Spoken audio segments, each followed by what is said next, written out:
Hey, before we begin, I wanted to announce something.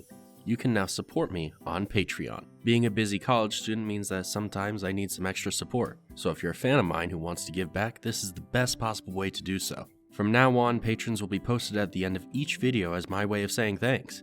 And thank you, the viewer, for taking the time to watch my content in the first place. If you see this little intro a couple times, it's likely because I copy and pasted it in a few videos going forward to reach my FNAF fans, my archaeology fans, and my whatever the hell this video was fans. Alright, see you on the other side. I love Venom. I know my channel is primarily for horror content, but come on, let me have this one. It's like horror adjacent. Anyway, Venom for the longest time now has been one of my favorite characters in the Marvel Universe. Like a lot of fans I imagine now, I was introduced to the character in Spider-Man 3, which looking back, it's amazing that this is the movie that made me like him in the first place, considering this is arguably one of his worst appearances. Ooh, my spider sense is tingling. If you know what I'm talking about. Regardless, nowadays I consider myself well informed on the quality of my favorite one-body buddy cop, especially his recent Donny Cates run, which you should totally check out. But it got me thinking, there's a specific voice in my head that I read as Venom's voice, or multiple voices. Sometimes it's the Tom Hardy version, or the Darren Norris version, or even the Hank Azaria version, and that got me thinking about all the different voices Venom has had over the years. So I went digging and found 19 Venom's voice actors from over the years. I'm sure there's plenty others I missed, but these were all the ones I could dig up, and trust me, I tried to go as obscure and hidden as I could. With my over 19 inches of voice actors in hand, I decided to rank them from worst to best.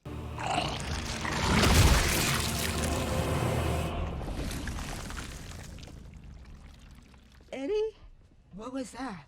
Oh, I have a parasite.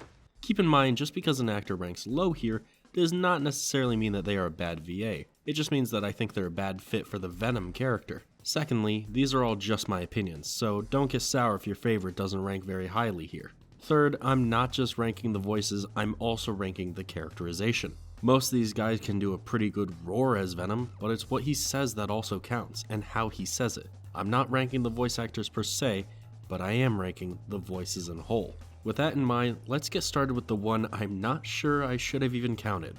Number 19 is Venom from Avengers Assemble. Mortals, by very definition, your lives are limited. And now, time's up. Where he's not actually Venom, but instead Venomized Dracula. This character is played by Corey Burton, who does a fine job as Dracula, but I really don't know if he should even be on this list. This is the participation trophies of Venom. Like, congrats, you're here, now get out. Jokes aside, I don't really have much to say about this performance. Who the hell watched Avengers Assemble? Number 18, though, is what I would call the real worst Venom performance.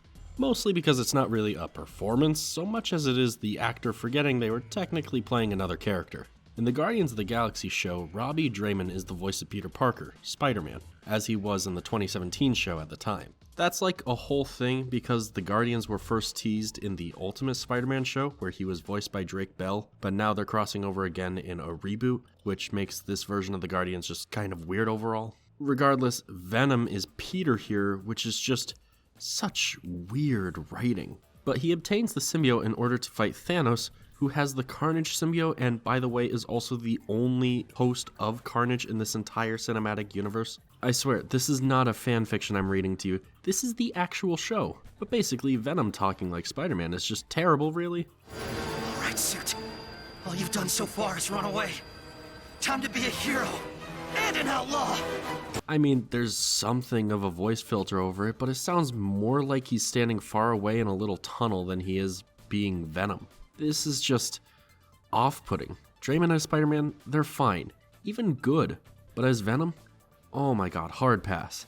Number 17 is actually our first version of Eddie Brock, and the one that sounds the least like how I imagine Eddie Brock should sound in anything ever. Brian Drummond is the voice of Venom in Spider-Man Unlimited, where I can only describe the Venom voice as annoying. Eddie? There is no Eddie Brock, only Venom! We have returned!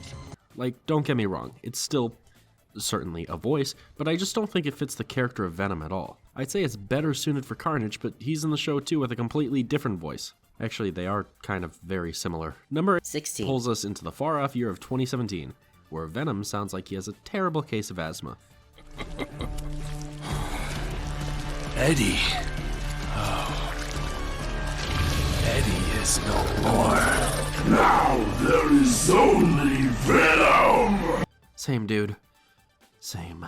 There's something just raspier about this version of the character, played by Ben Pronsky, that I think really diminishes the effect Venom should have. I should also point out that this version of Venom has multiple hosts throughout the series, but the primary voice is Pronsky, so I'm just counting that. Part of it, as well as the voice filter they use this time around, just isn't as appealing as other versions of the character. He sounds less like he's this big monster guy and more like he's regularly talking a short distance away in the same tunnel as Guardian's Venom. It's some real Oz the Great and Powerful nonsense. If you can't tell by now, I'm trying to really brush through these early entries so we can get to the fun stuff. Number 15 is going to go to one I hadn't heard before, but Marvel vs. Capcom Infinite actually had a Venom DLC character added. And this is honestly just sad. Andrew Morgado's version of Venom is so close to being a good Venom voice, or at least a standard one, but it just doesn't fit the character. Don't mention Spider-Man's name. We despise him. You don't have any powers. Stay behind us, weakling. If this were a lankier Venom, maybe, but this is a real beefcake of a Venom. Now, if Morgado was voicing Carnage, I would have zero complaints, because it would be a good Carnage voice. As it stands, black just ain't his color, man. 14 Is gonna go to everyone's favorite thing, Topher Grace Venom. Yeah, I know all about you. Like the fact that Spider-Man won't let you help your poor daughter. It's just, it doesn't seem right to me. He just keeps talking like Eddie, and he only does it like once. Yeah, this version of movie Venom has the same problem that a lot of superhero media has, that being a character can't be wearing a mask when they emote because that's bad or something. Which is why Tom Holland refuses to wear the fucking mask in so many of his movies. By the way, this is obviously not the actor's fault at all, just totally keeping it real. Number 13, probably the most tragic on this list, but it's Danny Trejo. Yes, Danny Machete Trejo. At one point he played Venom. And where?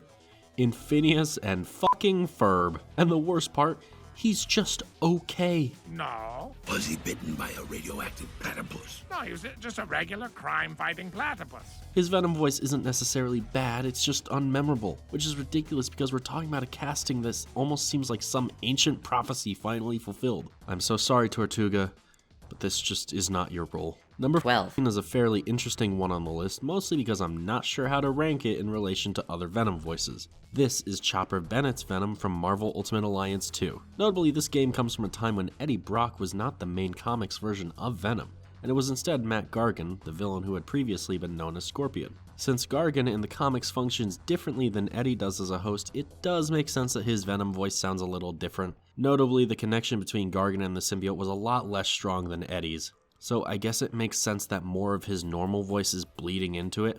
Not as much as the ladies do. Seriously though, Parker, if they get me again, turn me into one of them. Promise me you'll kill me. This one definitely has a higher tone to it, a much stronger accent than like any other Venom, and I can't say I necessarily dislike it. I dislike the character because Gargan is by all accounts an inferior Venom, but this interpretation isn't terrible. It's just bad. That design though, you just can't save it. Interesting interpretation of a really bad Venom. 11 is gonna go to the Venom I probably feel the least amount of anything for, Matt Lanter, who played Venom in the Ultimate Spider-Man TV show, until he was replaced by D. Bradley Baker in Season 3. And part of that disinterest is just because I don't feel much of anything for this show. I mean, growing up, I saw Spider-Man shows, but even when I was in that show's target demographic, it always seemed like the worst of the bunch. It was boring. Peter was annoying and every other bad thing you've heard about it. But how about Venom calling Green Goblin father? Doesn't that just get under your skin? I wonder if they'll ever do that again. Oh, wait. Friends before, and I don't need you now. I'll show you and him who's the better Spider-Man. I'm really trying to gather something to say here, but there's just nothing all that good or bad to say about this voice for the character. However, there's still plenty to talk about. We're in the top 10 now, and these are all voices I would consider good, acceptable Venoms. So let's begin with number 10 Hank Azaria's Venom from Spider-Man the Animated Series. Brock's rage and vengefulness made us a perfect breeding ground. Far better than you, Parker. Now, I'm sure that many of you just heard me say that and asked, where have I heard that name before? Who's this Hank Azaria? I gotta tell you, this is pretty terrific. This is a performance I respect very highly, while also having to admit it's not anywhere close to my favorite performance. Like, it's close to sounding like Venom to me, but there's a general lack of bassiness that I kinda came to expect from Venom. Even the worst iterations of the character generally keep that bass, but in this instance, its disappearance makes it stand out a lot. If this is your favorite, more power to you, I can definitely see why. However, from an outsider perspective, I just think there's better Venoms. That being said, there's some extra credit I have to give Azaria, that being he's the first voice of Venom. Or at least the earliest one I can find. There might be some obscure commercial with a different VA that I don't recognize. But I think it's clear that Azaria set the blueprint that to this day is still somewhat being followed, and that on its own is impressive. Now, don't worry. We're not gonna finish you yet, Parker. Listen to me, Brock. You've got... Say some gangster is dissing your fly girl. You just give him one of these. This is overall just a pretty interesting version of Venom anyway. Like, it's one of the few examples of Venom with pupils that I kinda like. That is, if these things are pupils, it's hard to tell. Number 9 is a voice actor who only narrowly eludes the top 10 because I was actually super disappointed in his first run as the character. I'm talking about Steve Blum, who voiced Venom in Marvel Ultimate Alliance and Ultimate Alliance 3. There's not much to really complain about in terms of story here, since Venom, like most other characters, is only really part of the game as a roster filler. They're here because they are a character people wanted to play as. My powers are an intense hatred for anyone with a criminal record and a great love of killing them. That said, Steve Blum's performance in this game just doesn't fit the Venom character. It leans into the nastiness of Azaria's original Venom while taking even more bass out, which is so bizarre to me because I know for a fact Blum could have accentuated that bass incredibly. Not only does he naturally have a pretty bassy and gravelly speaking voice, he also voiced Wolverine in a ton of Marvel stuff over the years. This in general just sounds close to when he voiced Green Goblin or Starscream. Course you don't. That's the point of the mask, genius. But I know who you are, Crime King. However, Ultimate Alliance 3 changes that a bit. He doesn't change the voice a whole ton, and he definitely has a higher pitch than a lot of other Venoms, but there's something about this version I kinda like. We will fight with you, little spider. And once the world knows who its one true champion is, we will devour you whole. There's more of that classic Steve Blum gravel, and the layering of his voice seems to supplement that growl that the character really needs. That said, Blum would be higher on the list if that first performance didn't rub me the wrong way so much. One-upping the Green Wolf Venom himself, though, is someone I really didn't expect. Keith's last name is the voice of Venom in the PlayStation 3 game Spider-Man Web of Shadows. A game where I guess there's a web somewhere and some shadows, I don't know. What I do know is that, like, most of the game's concept was pretty much beat for beat ripped for Spider-Man 2, so that's super cool. I could probably talk a lot about this game specifically, since there's so many symbiotes in it, but we're just sticking to Venom here, I don't want to go insane. This voice here... You dare to take the other from me. I will take the girl from you. This is what I think Venom should sound like by default. Anything less than this is going to have me questioning it. But this sound here, yep, that's Venom. That just sounds like how I envision the character would sound. This version of Venom isn't all that present, in fact possibly even less present than in Spider-Man 2, but I would say all in all this comes to mind as one of the better Venom voices. 7 is going to be Ben Diskin, who voiced Venom in 2 shows that are seemingly unrelated. Spectacular Spider-Man and Hulk Agents of Smash. That one, he doesn't even specifically voice Venom. He voices Scar, who happens to be a host for Venom. It's really weird. But anyway, we're obviously going to be talking about Diskin as Spectacular Spider-Venom. Now, let me be blunt, as much as I love Spectacular Spider-Man and I love Spectacular Venom, his voice never really gelled all that well with me. Nowadays, I've learned to appreciate it, and there are genuinely some deliveries that Diskin nails, but this is another beefy Venom that could have had a beefier voice to go with it. We will have vengeance on Spider-Man! That being said, this one actually does have a reason to not be all that low voiced, because the Spectacular version of Eddie is around Peter's age. I always find it funny that in most continuities, Venom is beefing with a guy who's like 10 years younger than him. But this one, they even it out. If there's one thing I can really appreciate here, it's that Diskin's Venom is probably one of the most understandable ones, while still sounding like Venom. No lost in the garbled translation here. All we want is to destroy every single aspect of your life. Is that so wrong? So, hats off, Spectacular Venom. You did a thing. 6 Goes to...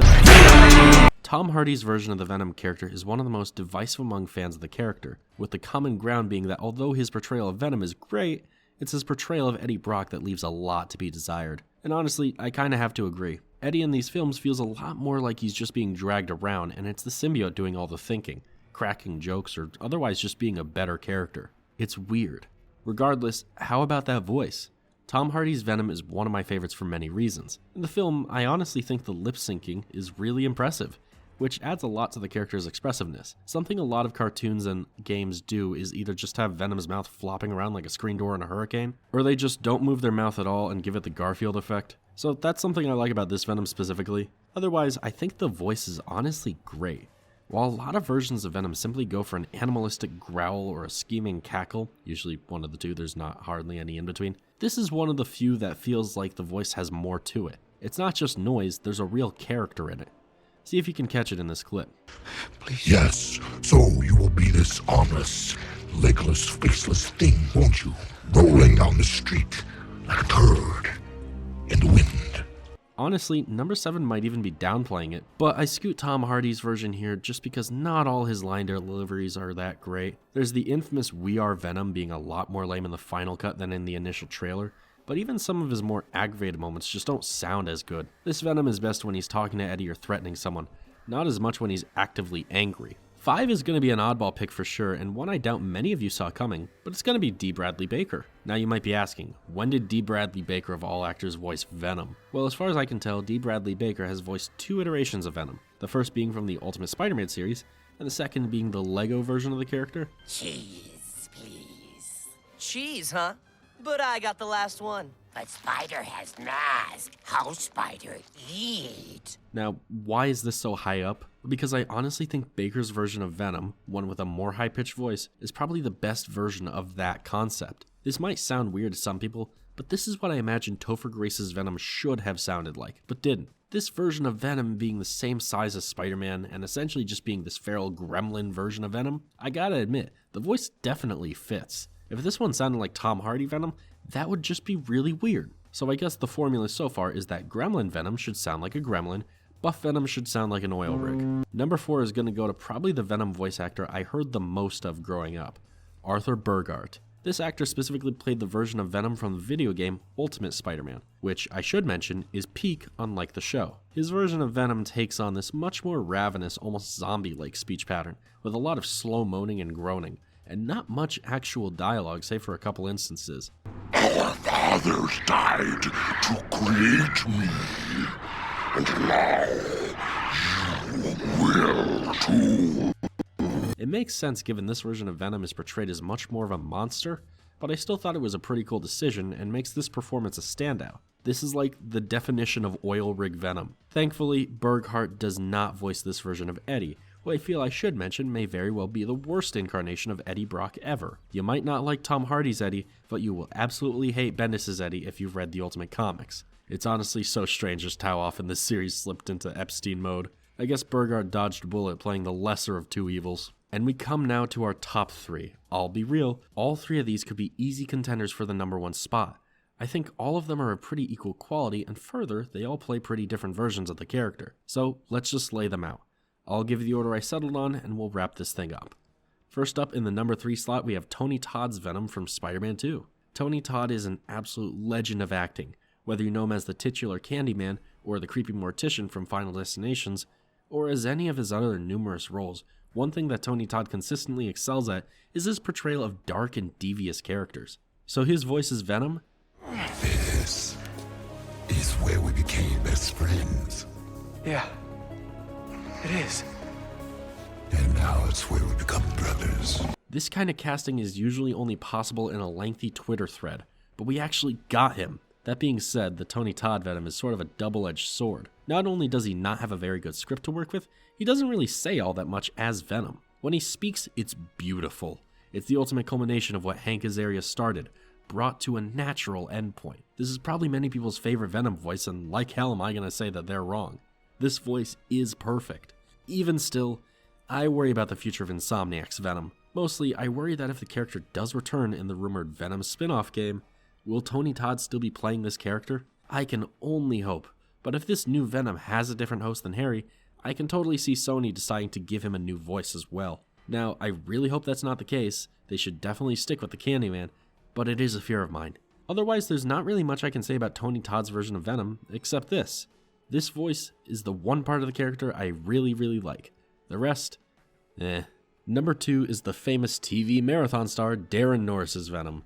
This voice comes from an older PS1 game simply titled Spider-Man, and is probably the thing most people remember from that game. This Venom is goofy, he's loud, and he's all but perfect. Darren Norris plays him not like some monster, but like a bigger, meaner guy than Spider-Man, which makes sense because that's very true to how the character was written at the time. So we've got this beautiful redhead. You know her. She's one of those famous bimbos. We have decided that this poor little lassie has 24 hours to live. 24 hours! Oh, by the way, her name is Mary Jane Parker. Something I feel gets dropped a lot with Venom is that at his core, he's just as quippy and corny as Spider-Man, but in the opposite direction. Bummer. You're in the doghouse now, dude. In many ways, he exudes the opposite energy of Tony Todd. You see, Tony Todd is fucking terrifying as Venom, but Darren Norris makes him almost lovable.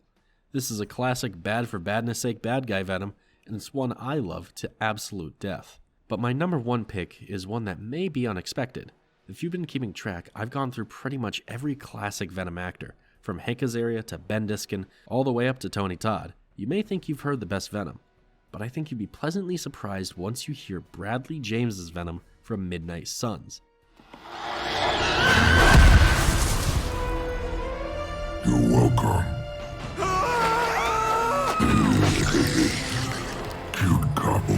For some reason, despite being a relatively minor character, this is one of the most comic accurate portrayals of Venom ever, and to boot, his voice is fantastic. Although it's definitely still low and growly, this Venom voice actually doesn't imitate the Hank Azaria voice all that much at all, and opts for a sort of edgier take on the Darren Norris voice.